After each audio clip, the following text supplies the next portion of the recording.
నమస్తే, welcome to Suman TV. నేను మీ విష్ణు. ప్రస్తుతంతో పాటు అడ్వైజర్ టు వెల్త్ యల్లా రెడ్డి గారు ఉన్నారు. వారితో మాట్లాడదాం. నమస్తే యల్లా రెడ్డి గారు. నమస్కారం అండి. యల్లా రెడ్డి గారు, ఆల్మోస్ట్ మీతో సెషన్ చేసి 1 month అవుతుంది కదా. సో ఈ టైం గ్యాప్లో చాలామంది సుమన్ టీవీ ప్రేక్షకులు, తర్వాత మీ అభిమానులు ఫ్రీక్వెంట్గా మెయిల్స్ ఇస్తున్నారు. నెక్స్ట్ యల్లా రెడ్డి గారితో సెషన్ ఎప్పుడు ఉంటుంది ఏంటంటే కూడా. సో అందుకే ఎంత ఉన్న పలంగా ఇవాళ మిమ్మల్ని థ్యాంక్ యూ వెరీ మచ్ అండి అందరికీ కూడా స్టూడియోకి ఇన్వైట్ చేశాను. అయితే ఒక టాపిక్ గురించి అడగదాం అనుకుంటున్నా. ఇవాళ మీరు వస్తున్నారని తెలిసి ఒక టాపిక్ గురించి ప్రిపేర్ అయ్యాను.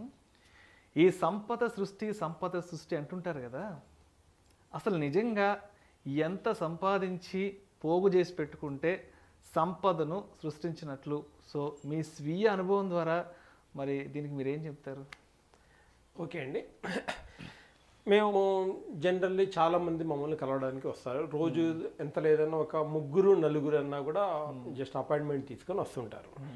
So we got very good experiences మాకు వస్తూ ఉంటాయండి కస్టమర్ల దగ్గర నుంచి. వాళ్ళ ఎక్స్పీరియన్స్ చెబుతూ ఉంటారు.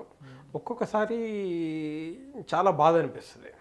ఎందుకంటే most of the people, almost 95% of the people ఎలా ఉంటారు అంటే ఇన్ఫ్లేషన్ బీట్ చేసే ప్రొడక్ట్స్ గురించి అసలు అవగాహనే ఉండదు. ఇన్ఫ్లేషన్ బీట్ చేసే ప్రొడక్ట్స్ అంటే investment options or instruments, bank FD, post office, ఇవన్నీ కూడా ఓకే, రాంగ్ ప్రోడక్ట్ ఏమి కాదండి. ప్రతిదానికి ఒక్కొక్క వాల్యూ ఉంది, ఒక్కొక్కరికి వాళ్ళ రిక్వైర్మెంట్ బట్టి ఉంటుంది. బట్ రాంగ్ ఇన్వెస్ట్మెంట్స్ అనేవి చేస్తూ ఉంటారు. లాంగ్ టర్మ్కి షార్ట్ టర్మ్కి ఆ డిఫరెన్సెస్ ఏమీ చేయకుండా జస్ట్ ఏదో క్యాజువల్లీ చేసేస్తారు. మార్కెట్ గురించి అవగాహన లేకుండా, మార్కెట్ గురించి అసలు ఇన్వెస్ట్మెంట్ రెవెన్యూస్ గురించి అవగాహన లేకుండా, రిటర్న్స్ ఏ స్థాయిలో ఉంటాయి. యాక్చువల్లీ ఇక్కడ చూసుకుంటే అండి FDs are very good if it is short term. Mutual fund equity is very bad if it is short term. So ఏటికి ఏ ఇన్స్ట్రుమెంట్ దేనికి వాడాలి అనేది అసలు అవగాహన లేదు. ఫస్ట్ ఆఫ్ ఆల్ ఇన్ఫ్లేషన్ అంటే జనరల్లో ఒక అవగాహన అంటూ చాలా మందికి లేదండి. అక్కడి నుంచి ద్రవ్యోల్బలము, ఇన్ఫ్లేషన్, ధరల పెరుగుదల, ఇలాంటివన్నీ ఏదో క్యాజువల్లీ రోజు చూసేదే, కానీ దాన్ని ఏంటంటే టెక్నికల్గా తెలియదు. అలాంటి వాళ్ళు ఎక్కువ మంది ఉంటారు. నాట్ ఓన్లీ అన్ఎడ్యుకేటెడ్ కానీ చాలామంది మంచి శాలరీస్ ఉన్న వాళ్ళకు కూడా అది లేకుండానే ఉంటారు. సో ఇక్కడ మేము వచ్చేపాటికి ఏంటంటే being a financial advisors, first వాళ్ళ పోర్ట్ఫోలియో మొత్తం చూసి వాళ్ళు ఎక్కడెక్కడ చేస్తున్నారు, ఎక్కడెక్కడ చేయాలి, అసలు ఎంత చేయాలి, ఎందుకు చేయాలి, అక్కడి నుంచి మేము ఒక్కొక్కటి వరుసగా తీసుకుంటూ వస్తాం. ఫస్ట్ చాలామందికి ఏంటంటే మీ గోల్స్ ఏంటి అని అడుగుతాము. ఫస్ట్ క్వశ్చన్ ఏదో 2-3 చెబుతారు. Children's education, children marriage, home తీసుకోవాలండి, అంతే. రిటైర్మెంట్ అన్నవాడు జనరల్లీ మేము వినామండి. ఆలోచన ఇప్పుడు కదా, 55 వచ్చాక 60 వచ్చాక ఇప్పుడు ఏం పని చాలా అందరికి నేను ప్రతి ఒక్కరికి కూడా వాళ్ళ గోల్స్ రాసేటప్పుడు ఆ ఫస్ట్ కాలం వదిలిపెట్టి వాళ్ళు చెబుతారేమో అని వాళ్ళు చెప్పిన పాయింట్ల్లో రాసుకుంటూ వస్తాను. ఫస్ట్ పాయింట్ వదిలేసి మిగతా అన్ని పాయింట్స్ చెబుతూ వస్తారు. సో ఫస్ట్ వాళ్ళ నీడ్స్ ఏంటి, గోల్స్ ఏంటి, దేనికి ఏ నీడ్కి ఎంత పెట్టాలి ఏంటి అక్కడ చేసుకుంటూ వస్తాం. అన్నిటికన్నా ఒక జనరల్లీ ఇన్వెస్ట్మెంట్ దగ్గరికి వచ్చేపాటికి మీరు అన్నట్టుగా వెల్త్ క్రియేషన్ అనే టైంకి వచ్చేపాటికి ఆ అవగాహన లేకుండా కొంతమంది ఏంటి అంటే ఈరోజు 1 లక్ష పెట్టామండి, 5 ఏళ్ళు అయింది, డబుల్ అయింది సార్, తీసేసాము. అంటే వెల్త్ క్రియేషన్ అన్నదానికి ఒక్కొక్క వ్యక్తికి ఒక్కొక్క రకమైన అవగాహన ఉంది. ఇంకొక అంటే జనరల్లీ మా కస్టమర్స్ తోటి ఎక్స్పీరియన్స్ ఎలా ఉంటుందంటే, ఇంకొక వ్యక్తి ఏంటంటే 60-65 ఇయర్స్, రీసెంట్లీ రిటైర్ అయిన తర్వాత వేరే దగ్గర జాబ్ చేశారు, ఓన్ హౌస్ ఉంది. ఆయన దగ్గరికి వెళ్ళి మామూలుగా ఇట్లా మంచి రిటర్న్స్ వస్తాయి అంటే, సార్ యల్లా రెడ్డి గారు ఎప్పుడు మనీ అంటారేంటి, నా దగ్గర ఆల్రెడీ 2 కోట్లు ఉన్నాయండి, ఇల్లు ఉంది, నేను ఇంకెంతకాలం ఉంటానో నాకు తెలియదు, ఇప్పుడు 65, పిల్లలు సెటిల్ అయిపోయారు, ఇప్పుడు 2 కోట్లు, 4 కోట్లు ఇస్తారండి, మీరు ఏం చేసుకోవాలి నేను అంటారు. వాళ్ళ పర్వ్యూ ప్రకారంగా అది చాలా correct, no doubt about it. కానీ అదే వ్యక్తి దగ్గర ఈరోజు 2 కోట్లు లేకుండా జస్ట్ 10 లక్షలే ఉంటే మైండ్ సెట్ ఎలా ఉంటుంది? ఎనఫ్ మనీ ఉంది కాబట్టి మనీ గురించి ఆలోచించడం లేదు. కానీ రిలాక్స్డ్ గా ఉంటున్నారు కాబట్టి అదే 10 లక్షలే ఉందనుకోండి, everything is money for them. Money తీసేయడానికి లేదండి. అల్టిమేట్గా ప్రతి ఒక్క చిన్నదాన్ని కూడా మనీ గురించి క్యాలిక్యులేట్ చేస్తారు. లేకపోతే ఉంటే ఎస్ అన్నట్టుగా ఆయన అన్నట్టు కరెక్టే. ఇంకా కొంతమంది దగ్గరికి వెళ్ళాను, అంటే ఇన్వెస్ట్మెంట్ పర్పస్లో వచ్చేపాటికి ఒక ఇండస్ట్రియలిస్ట్ దగ్గరికి వెళ్ళానండి.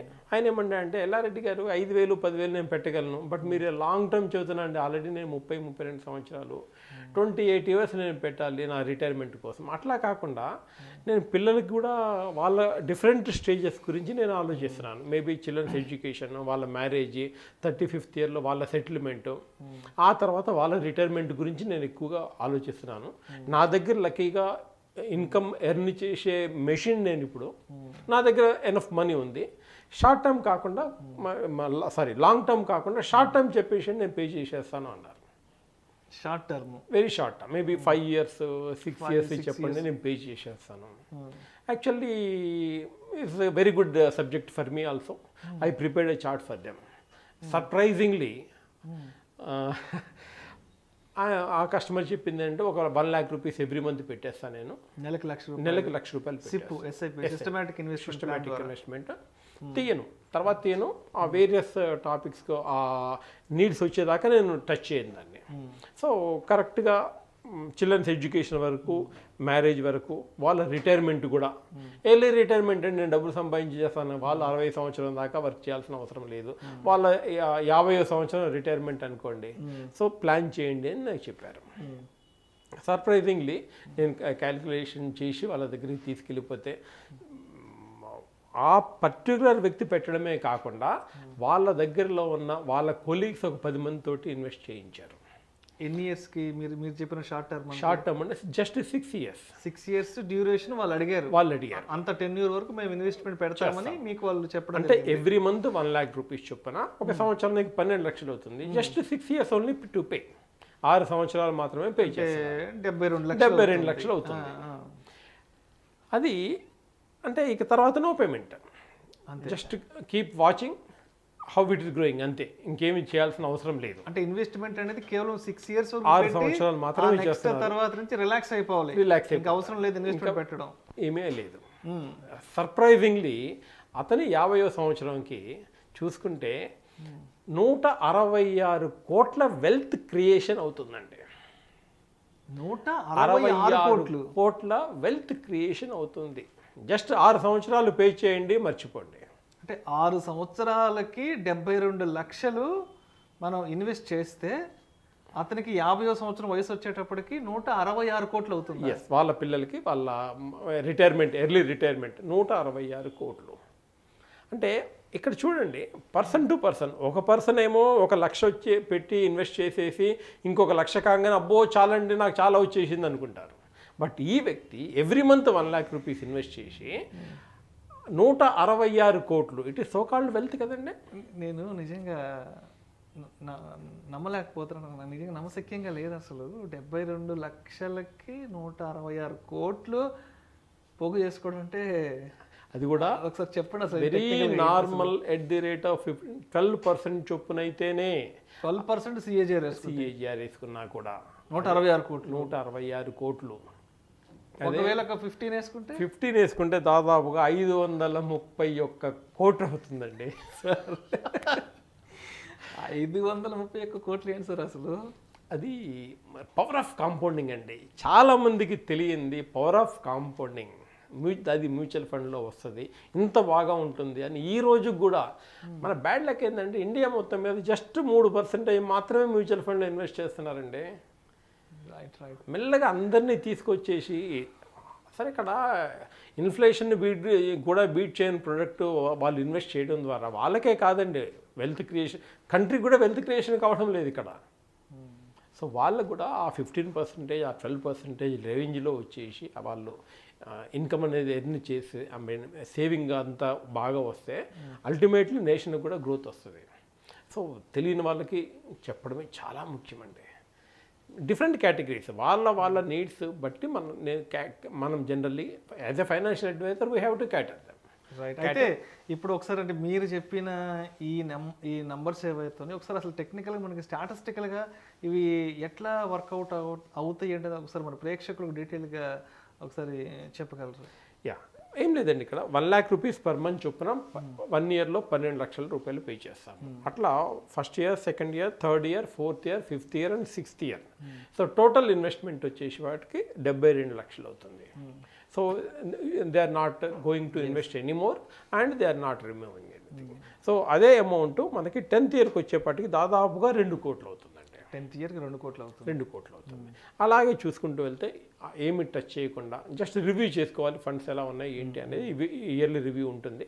ఆ పర్టికులర్ కస్టమర్కి నేను ఇన్ని సంవత్సరాల నుంచి రివ్యూ చేసుకుంటూ వస్తున్నాను. సో కొంచెం మధ్యలో కొంచెం చేంజింగ్ చేసినా కూడా మొత్తం మీద సేమ్ అమౌంట్ మనకు వస్తూ ఉంటుంది కాబట్టి so almost is more than 15% accumulating now as and now. But నేను జనరల్లీ చెప్పేది అంటే 12% ఎక్స్పెక్ట్ చేయండి, అంతకన్నా డెఫినెట్గా ఎక్కువ వస్తుంది. సో 12 చెప్పి 13, 14, 15 ఇస్తే హ్యాపీ ఫీల్ అవుతారు. తక్కువ చెప్పి ఎక్కువ వస్తే ఇంకా హ్యాపీ. సో కాబట్టి నేను కొంచెం తక్కువే చెబుతాను. 15, 18 వచ్చిన సందర్భాలు కూడా ఉన్నాయి. బట్ జనరల్లీ 12 చూసుకున్నా కూడా ఒక 166 కోట్లు వెల్త్ క్రియేషన్ అంటారా కాదా? వినడానికి నెంబర్ అసలు షాకింగ్ నెంబర్ అసలు.